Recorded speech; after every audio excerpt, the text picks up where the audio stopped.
आगे चलते हैं दिल्ली, जहां पर इस वक्त केसी त्यागी जो जेडीयू के मुख्य प्रवक्ता है, उनकी तरफ से प्रेस कॉन्फ्रेंस। नए साल में नीतीश कुमार जी जन जागरण के लिए भी निकलेंगे, जिसमें झारखंड से इसकी शुरुआत की जाएगी।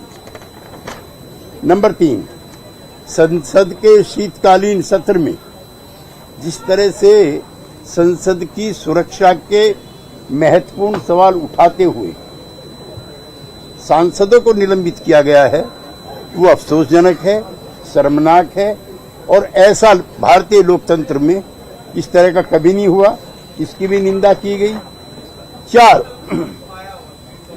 राष्ट्रीय कार्यकारिणी परिषद ने आगामी लोकसभा चुनाव 2024 में इंडिया गठबंधन के घटक दलों के साथ राज्यों में सीटों के तालमेल, उम्मीदवारों के चयन एवं अन्य सभी संगठनात्मक और नीतिगत मामलों में निर्णय के लिए सर्वसम्मति से पार्टी के नेता श्री नीतीश कुमार जी को अधिकृत कर दिया। ये जानकारियां आपके लिए। त्यागी जी सवाल लेंगे आप? जी, त्यागी जी कल 1 by 1। हाँ, त्यागी जी, लल्लन सिंह जो आपके पूर्व अध्यक्ष, उन्होंने कल ये कहा था कि बीजेपी का एजेंडा है मुझे अध्यक्ष बनाने का। क्या आपको लगता है कि आज बीजेपी का एजेंडा जो है वो फुलफिल हो गया? नहीं, हम जनता दल यूनाइटेड है, नाम ही यूनाइटेड नहीं है, आज हम वैसे भी यूनाइटेड है और इसका बीजेपी से कुछ लेना देना नहीं है। जो काम उन्होंने कहा था कि स्क्रिप्ट भाजपा दफ्तर से लिखी जा रही है, तो हम कह सकते हैं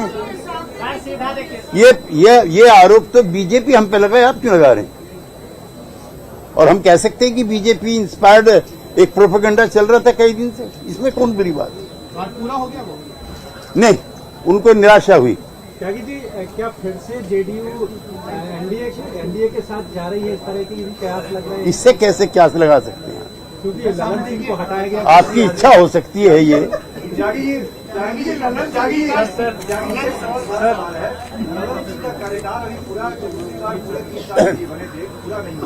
अचानक लोकसभा चुनाव के परिणाम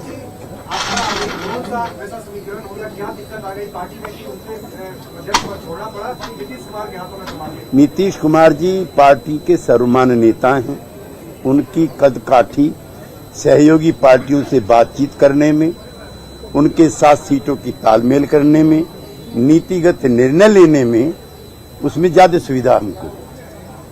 त्यागी जी, जो यात्रा है नीतीश जी की झारखंड से आपकी शुरू होगी, इस पर थोड़ा सा जानकारी देंगे, कब से शुरू होगी और क्या ये राहुल गांधी की न्याय यात्रा के साथ? देखिए, एक दौर ऐसा था, मैं कई बार पहले भी कह चुका हूँ, बहुत विनम्रता से आपसे कहता हूँ, मैं उस संसद में था जिसमें आरक्षण का वीपी सिंह जी ने प्रस्ताव किया।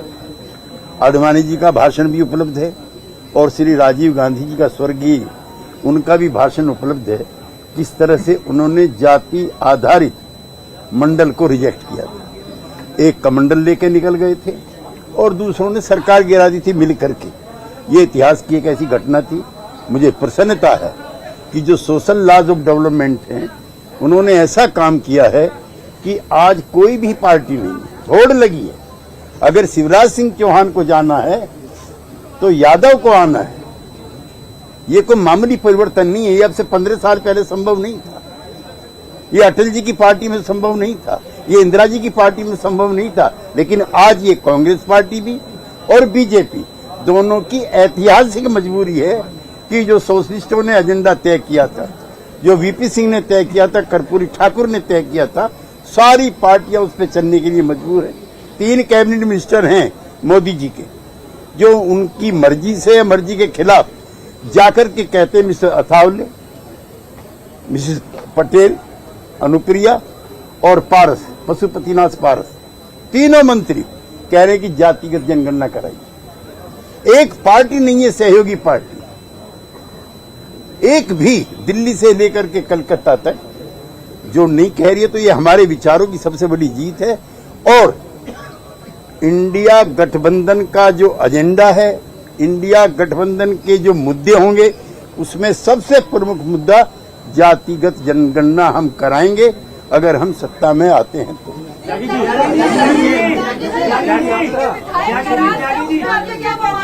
विधायक नाराज है और आज बैठक में शामिल नहीं हुए हैं, तो आपका क्या कहना है? नहीं मेरी जानकारी नहीं। त्यागी जी